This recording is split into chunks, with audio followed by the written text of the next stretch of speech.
Good morning, everyone. Dr. Rohit Joshi asked me two questions. What is Epidemic Act?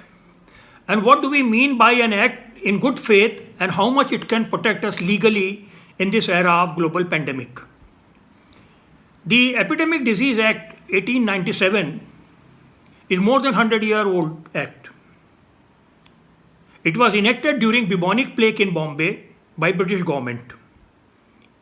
The aim was to provide for the better prevention of the spread of the dangerous epidemic diseases.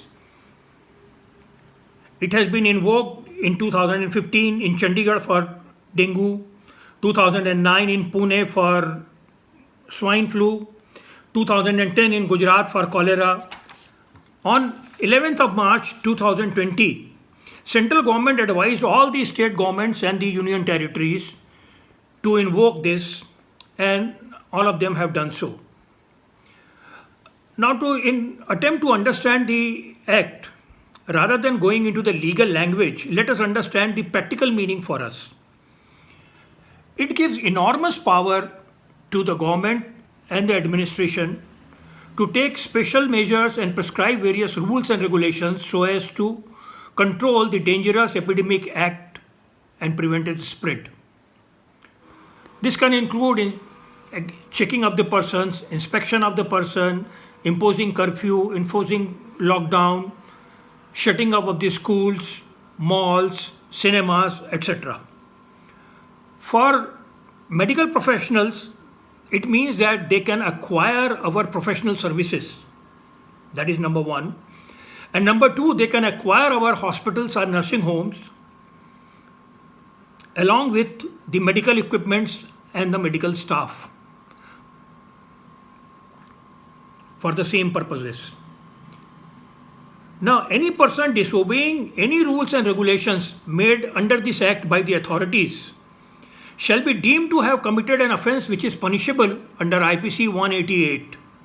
And that means imprisonment up to 6 months and fine up to rupees 1,000. In addition, there are other IPC sections 269 and 270 which deals with the public health and the safety.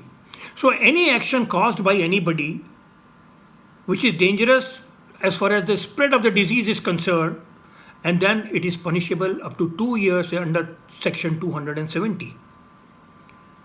And disobeying of the quarantine also falls into the same category. Whenever in the criminal code the things are there and the punishment is considered, it is always a viewpoint that there was a criminal intention or not. But in these cases, whether we have a criminal intention to disobey the order or not is of no significance.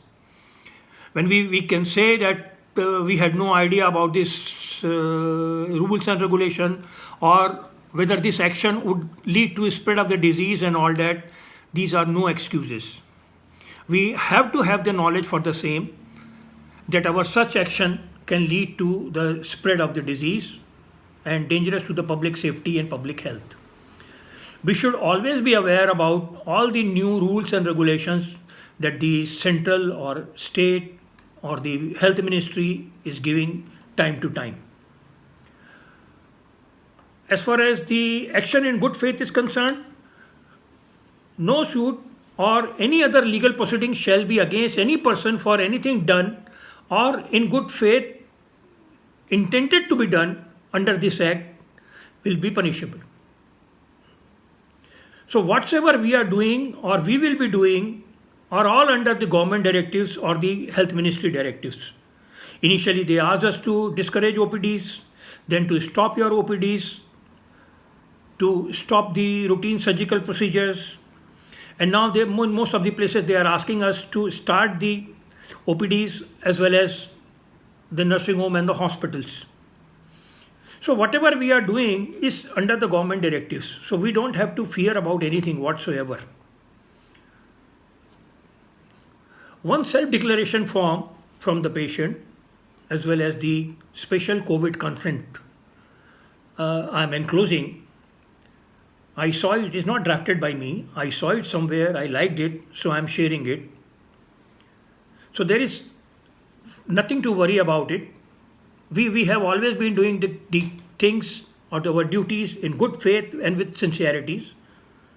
So go ahead, don't worry about anything.